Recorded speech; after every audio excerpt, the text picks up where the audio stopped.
सुलह की तमाम कोशिशें हुई बेकार, नहीं थम रही चाचा भतीजे की तकरार। पारस का ऐलान, हाजीपुर सीट नहीं छोड़ेंगे। क्या बिहार में भाजपा का सिरदर्द बनेंगे पारस और चिराग? बिहार की हाजीपुर सीट को लेकर चाचा भतीजे के बीच छिड़ी जंग कहीं भाजपा के लिए आगामी लोकसभा चुनाव में सिरदर्द न साबित हो जाए। बीजेपी ने पशुपति पारस और चिराग पासवान के बीच जितनी समझाइश की कोशिशें की, उन सभी पर पानी फिरता नजर आ रहा है। यूं तो देश भर की सियासत में चाचा भतीजा की कलह का मुद्दा बड़ा मशहूर है। उत्तर प्रदेश हो, बिहार, महाराष्ट्र या छत्तीसगढ़ की राजनीति, इन सभी में पारिवारिक लड़ाई ने खूब सुर्खियां बटोरी। बात बिहार की हो तो चाचा पशुपति पारस और भतीजे चिराग पासवान की लड़ाई सभी ने देखी, लेकिन इस लड़ाई में भाजपा ने सुलह की कोशिश की, जिसका कोई खास फायदा नजर नहीं आ रहा है।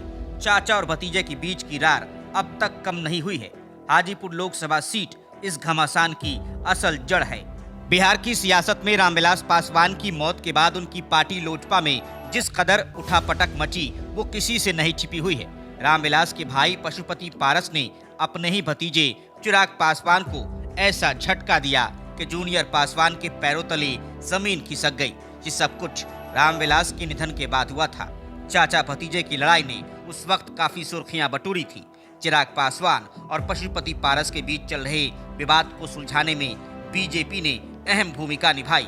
एनडीए की बैठक में दोनों शामिल हुए और गले मिले, लेकिन दोनों के बीच हाजीपुर सीट को लेकर घमासान थमने का नाम नहीं ले रहा है।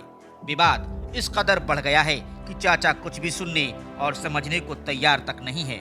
केंद्रीय मंत्री पशुपति कुमार पारस ने रविवार को कहा कि वो अपने भतीजे चिराग पासवान के लिए हाजीपुर लोकसभा सीट नहीं छोड़ेंगे। लोक जनशक्ति पार्टी के पूर्व प्रमुख दिवंगत रामविलास पासवान ने लंबे समय तक इस लोकसभा सीट का प्रतिनिधित्व किया और अब चिराग पासवान इस सीट पर अपना दावा ठोक रहे हैं। रामविलास पासवान के निधन के बाद उनकी पार्टी दो गुटों में बंट गई, जिसमें से एक गुट के नेता पारस हैं तो दूसरे गुट के नेता चिराग पासवान हैं। पारस ने अपनी राष्ट्रीय लोक जनशक्ति पार्टी की एक बैठक के बाद प्रेस कॉन्फ्रेंस में ये साफ कर दिया है कि वो चिराग के लिए हाजीपुर सीट का त्याग नहीं करेंगे। पारस ने कहा कि हम हर साल 28 नवंबर को लोजपा का स्थापना दिवस मनाते हैं, हम इस साल भी ऐसा करेंगे, लेकिन समारोह पटना की जगह हाजीपुर में आयोजित किया जाएगा, जो दिवंगत रामविलास पासवान की कर्म भूमि रही है।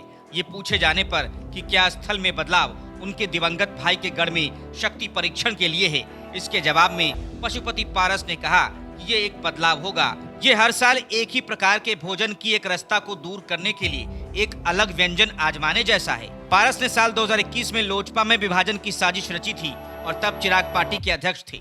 पारस से ये भी पूछा गया कि साल 2024 के लोकसभा चुनाव में अपनी पार्टी के लिए वो कितनी सीटें चाहते हैं। पारस ने कहा कि साल 2019 में बिहार में राष्ट्रीय जनतांत्रिक गठबंधन यानी एनडीए के 3 घटक दल थे और उसने 39 सीटें जीती थी। अब केवल 2 दल हैं। हम भारतीय जनता पार्टी के एकमात्र स्थिर सहयोगी हैं। पारस ने कहा कि मौजूदा लोकसभा में हमारी पार्टी के कुल 5 सांसद हैं। हम इन सभी सीटों पर चुनाव लड़ेंगे और बिहार में एनडीए को अपना सर्वश्रेष्ठ प्रदर्शन करने में मदद करेंगे।